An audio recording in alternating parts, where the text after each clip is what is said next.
स्तुति, उसमें स्वस्ति वाचन या जब हम शुरू कर रहे हैं, इस तरह की जो भी चीज़ें हमें सही लगती हैं, तो 40-50 से जिस भी फॉर्मेट में जाए, इलेक्ट्रॉनिक मीडिया से चला जाएगा, तो हमारे सब कामर के महंतों पर या सब कामर वालों पर पहुंच जाए और निवेदनों की वही गीत बजेगा।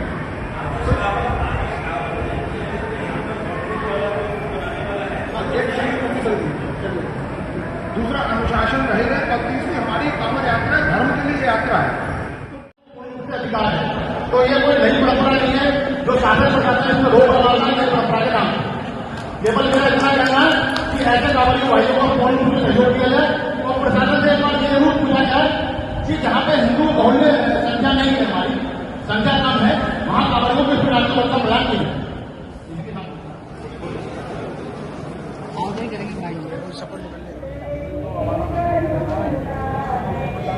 अभी श्री त्रिवेणीनाथ मंदिर नाथ नगरी में एक बैठक संपन्न हुई है जो कि आदर्श कांवड़ यात्रा को लेकर है, क्योंकि सावन आ रहे हैं, 29 तारीख से सावन है और कांवड़ यात्राएं शुरू हो जाएंगी। उसको लेकर यहाँ एक बैठक हुई है। तमाम हिंदू संगठनों के लोग और हिंदूवादी लोग यहाँ पर मौजूद हैं। आइए इनसे चर्चा करते हैं और जानते हैं कि आखिर इस बैठक से ऐसा क्या विशेष निकल के आया जो कांवड़ ले जाने वाले यात्रियों के लिए सुविधाजनक रहेगा। हमारे साथ अनिल पाटिल जी, पहले इन्हीं से जानते। अनिल पाटिल जी, आपने बहुत ओजस्वी भाषण दिया, आपके भाषण के मुख्य सूत्र, मुख्य बिंदु क्या थे, क्या बताना चाहते थे आप? सर्वप्रथम सभी देशवासियों को मैं सावन माह के पवित्र महीने की और कांवड़ यात्रा की बधाई देना चाहूँगा।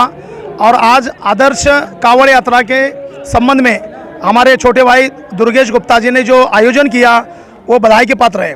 मैं इसी माध्यम से, आपके चैनल के माध्यम से सभी बरेली वासियों को, हिंदू धर्म के अनुयायियों को और युवा पीढ़ियों को एक संदेश देना चाहता हूँ, क्योंकि हम हिंदू धर्म में संस्कृति को जपने वाले और हिंदुत्व को मानने वाले हमारे आराध्य दैवत भगवान भोले शंकर जी के जल लेकर हम कांवड़ यात्रा के रूप में जलाभिषेक करते हैं। सभी हमारे युवा पीढ़ी को मैं आपके माध्यम से संदेश देना चाहूँगा कि हमें शक्ति प्रदर्शन नहीं करना है, हमें अपने भगवान को, अपने भगवान के प्रति अपने आप को समर्पित करके भगवान का और मंदिर का और अपनी आस्था का भाव अपने मन में रख के कांवड़ यात्रा करनी है। के शंकरदास जी भी इनसे जानते हैं। महाराज, कांवड़ यात्रा से ये बैठक शुरू हुई, कांवड़ यात्रा की बातचीत शुरू हुई, उसके बाद हिंदू धर्म से जुड़ी हुई कई और भ्रांतियों पर बात हुई, कई और समस्याओं पर बात हुई। मेरा सवाल ये है कि जब भारतीय जनता पार्टी जैसी मौजूदा सरकार, जो कि हिंदुत्ववादी सरकार कही जाती है, उसके होने के बावजूद इतनी सारी समस्याएं हिंदू धर्म के लोगों को, सनातन धर्मियों को क्यों हैं? भाजपा में कौन हिंदुत्ववादी है? आप मानते नहीं भारतीय जनता पार्टी हिंदुत्ववादी नहीं है, या लोग हिंदुत्ववादी नहीं है उसके? नहीं, भाजपा के जो लोग हैं वो हिंदुत्ववादी नहीं है। केवल माननीय मुख्यमंत्री जी हिंदुत्व की बात करते हैं और हिंदुत्व का काम भी करते हैं। बाकी लोग तो हिंदुत्व के नाम पे वोट लेकर के बस आनंद लेते हैं। रही बात ये कि कांवड़ यात्रा की, तो आगामी जो सावन का मास आ रहा है, भगवान भोलेनाथ की भक्ति में सभी लोग लीन रहेंगे श्रावण भर। जो लोग कांवड़ यात्रा लेके जाते हैं वो भगवान की भक्ति करते ही हैं। उसके अतिरिक्त भी जो घर पे रहते हैं, जो नहीं जा पाते हैं, वो भी भगवान के व्रत रखते हैं, हर सोमवार को व्रत रखते हैं। तो मैं उस पावन पवित्र श्रावण मास की समस्त सनातनी भाइयों को बहुत बहुत शुभकामनाएं और शुभाशीष देता हूं कि उनकी जो यात्रा है वो सफल हो। हमारे साथ पंडित, एक सवाल पूछना चाहूँगा। अंदर दो बातों पर बहुत जिक्र हुआ, दो शब्दों का कई बार नाम लिया गया। पहला था भगवा आतंकवाद, दूसरा था जिहाद। भगवा आतंकवाद को किस तरह से परिभाषित करेंगे आप, जिहाद को किस तरह से परिभाषित करेंगे? क्या भगवा आतंकवाद ही जिहाद का दूसरा रूप है या फिर जिहाद ही भगवा आतंकवाद है? देखिए, भगवा आतंकवाद हो ही नहीं सकता। जो भगवा पहनता है उसने हमेशा शांति का संदेश दिया है। रही बात जिहाद की, जिहाद एक ऐसा मानसिकता का स्वरूप है जिसको शायद भगवा से जोड़ना यानी बहुत ही गलत है। इसको हम इस तरीके से देखें। देखिए, अभी आप देखो, दो सरकारें हैं। एक 2017 से पहले मैंने 2015 में राम नाईक जी को, यानी उत्तर प्रदेश के राज्यपाल को बुलाया। यही जिला प्रशासन था जो कोई सहयोग नहीं कर रहा था, यानी राज्यपाल, गवर्नर आया है और उसमें कोई सहयोग नहीं कर रहा है। कौन सहयोग नहीं कर रहा है? जिला प्रशासन। और आज एक आम सनातनी जब खड़ा होता है तो जिला प्रशासन सहयोग करता है। तो ये दोनों में बहुत अंतर है। भगवा कभी आतंक नहीं हो सकता। जिहादी मानसिकता वाले को भगवा से कहीं तक नहीं जोड़ा जा सकता। ये गलत सोच है और इस सोच के खिलाफ एक आवाज़ उठनी चाहिए और ज़रूरत पड़ने पर संघर्ष भी किया जाएगा अगर इस तरह की मानसिकता रखें। भगवा कभी ऐसा नहीं कर सकता। महाराज ने पंडित जी से महाराज ने पूरी जानकारी दी भगवा आतंकवाद के विषय में। मैं जिहाद के विषय में जानना चाहूँगा। इस तरह के जिहाद जो चल रहे हैं, कई तरीके के जिहाद चल रहे हैं, मैं नाम लूँगा, आप सारे जानते हैं, उसको कैसे परिभाषित करेंगे? ये जिहाद कब बंद होंगे, कैसे बंद होंगे? क्या हिंदू संगठनों को इसके खिलाफ केवल फेसबुक पे ही लिख के एक संतुष्टि हो जाती है? इसके खिलाफ कोई एक जन आंदोलन भी करना चाहिए? कहाँ चल रहे हैं जिहाद? भगवा चल रहा है। देखिए, जो चल रहा है उसकी बात हम क्यों करें? जो चलाना है हम उसकी बात क्यों ना करें? तो कहने का प्रयास, मगर उसके पीछे एक व्यवस्था है कि हम कह तो रहे हैं, कर नहीं रहे हैं। जैसे कि ये विषय रखा गया करने का है, वहाँ पे कुछ संशोधन होने चाहिए कि एक भाई पे जब कोई काम नहीं होता है तब वहाँ की जो मातृ शक्ति हमारी बहन है वो कमज़ोर पड़ जाती हैं। जिस बहन का भाई 12-15 हज़ार रुपये कमा के लाएगा और बहन को सूट, पिता को चश्मा, माँ को धोती ला के देगा घर में, ऐसे भाई की बहनें कहीं पर भी जिहाद में नहीं फंसेंगी।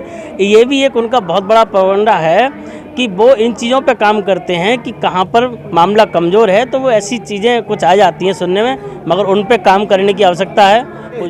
यूथ आजकल का जो है बड़ा भौणे संगीत की तरफ मुड़ रहा है। इसको भागवत से, आप बहुत अच्छी भागवत करते हैं, तमाम लोग आपकी भागवत में आते हैं, हम सारे लोग आते हैं, लेकिन मुझे कहीं ना कहीं उसमें ये दिखा कि बहुत यंग लोग नहीं आ पाते हैं। कैसे उनको जोड़ा जाए ताकि हमारी जो आने वाली पीढ़ियां हैं वो एक सुंदर और सुशील और एक बड़े पवित्र भारत का निर्माण करें? देखिए, विषय तो बड़ा आपने गंभीर उठाया है और इसके पीछे सबसे पहला दोष है रसोई का। जैसा खाओगे अन्न वैसा बनेगा मन। और आजकल कोई ऐसी रसोई बची नहीं है जो को लोग कहते हैं हमारे यहाँ भोग बन रहा है। क्यों? उधर ब्रेड सिक रहा है, उधर यानी कौन लेट बन रहे हैं पता नहीं, भगवान जाने, अब सब तो हम नहीं जानते हैं। देखिए, आप युवाओं को 2 चीज़ों पर ध्यान देना है। ऊंची सोच रखें, नीचे वस्त्र पहने। देवियों को भी ऊंची सोच रखें, नीचे वस्त्र पहने। और आज उल्टा हो गया है, नीची सोच हो गई है और ऊंचे वस्त्र हो गए हैं। और खान पान हमारा जो पाश्चात्य सभ्यता वाला है, वो लोग क्या कहते हैं फास्ट फूड। अब हम तो कभी चखा नहीं, तो नाम बड़ी मुश्किल याद करने पड़ते हैं। इन सब से दूर जितने फूड हैं वो तो आपको गर्त में ले जाएंगे, बुद्धि का निर्माण नहीं करेंगे। बुद्धि तो होगी, विवेक नहीं बनेगा। ज़्यादा फोकस है। अगर महाराज जी के कहे अनुसार हमारी पूरा समाज इस चीज़ को बदल ले तो क्या सच में समाज को बदला जा सकता है? खान पान का इम्पोर्टेंट रोल है कि समय से खाना, क्या खाना, ये बहुत इम्पोर्टेंट रखता है। पौष्टिक खाना, आप तामसिक खाना खाने के बाद 2 कैटेगरी है। मैं थोड़ा सा डॉक्टर हूँ, आपको बता दूं, एक इजीली डाइजेस्टेड फूड है, एक हार्डली डाइजेस्टेड फूड है। ठीक है, हार्डली डाइजेस्टेड फूड किसी खाने को कोई खाना ख़राब नहीं है, कोई खाना ख़राब नहीं है। मगर अगर आप उसको हार्डली खा रहे हैं, आप बिना टाइम के खा रहे हैं, आप रात को 11 बजे 12 बजे तक आपकी डिनर पार्टी चल रही है, चाहे वो कोई से कार्यक्रम हो, हमारे धार्मिक कार्यक्रम हो, उनमें भी खाना 10 बजे के बाद चल रहा है। तो ये लेट नाइट डिनर है, ये आपको जो है सुस्ती की तरफ ले जाता है, शिथिलता की तरफ ले जाता है। कार्यक्रम के संयोजक हैं दुर्गेश गुप्ता जी। दुर्गेश जी, सबसे पहला सवाल सीधे पूछूंगा आपसे, आपको क्या लगता है कि जो कांवड़िया बंधु हैं उनके लिए, कांवड़ लेके जब वो चलते हैं, उनके लिए सबसे पहली समस्याएं कौन सी है? मुझे वो गिना दीजिए समस्या। कांवड़ियों की समस्या कोई होती ही नहीं है, वो तो भोले के भक्त हैं, उनकी क्या समस्या होंगी? तो फिर ये मीटिंग करने का क्या रहा? हमारा है आदर्श कांवड़ यात्रा का हम संचालन करना चाहते हैं। बरेली में आदर्श कांवड़ यात्रा संपन्न हो, इसको लेकर भी जनजागरण अभियान लेके आ रहे हैं। कैसी आदर्श कांवड़ यात्रा का स्वरूप क्या है? उसका स्वरूप ये है, हम चाहते हैं तेज ध्वनि में ध्वनि बाधन ना हो। हम चाहते हैं हाथी बना, जिससे लोगों आने जाने वालों को समस्या हो। आप जो है अवैध अतिक्रमण वहाँ मत करो। आप अगर एक लाइन में चल रहे हो तो आप एक लाइन में चलते रहो, जिससे आने जाने वाले लोगों को मार्ग अवरुद्ध ना हो, क्योंकि ये भी हमारा कर्तव्य नियम है ना हमारा। और हम चाहते हैं जो देवी कुछ सुनने में आया है, कुछ देखने में भी आया है, कभी कभी कुछ लोग कांवड़िए जो हैं अति उत्साह में भगवान के स्वरूप को सड़क पर नचाते हैं, वो बहुत गलत है। उस पर पूर्णतः रोक लगनी चाहिए। हमारा ऐसा उन लोगों से आग्रह है, आदेश नहीं है, आग्रह है। हम इसी बात को लेकर जनजागरण अभियान ला रहे हैं। ये लोगों तक कैसे पहुंचाएंगे बात? उन कांवड़ियों तक कैसे पहुंचाएंगे? क्या सड़कों पे उतरेंगे, वॉलंटियर लेके उतरेंगे, लाइन लगाएंगे, रस्सी बांधेंगे, सबको दिशा निर्देशित करेंगे, कैसे करेंगे? हमारी इतनी हिम्मत ही नहीं है कि हम उनकी रस्सी बांध पाएँ। हम तो सिर्फ आग्रह करेंगे, जन जागरण करेंगे कि हाँ ये ऐसा करना समाज के विरोधी है, सनातन का विरोधी है।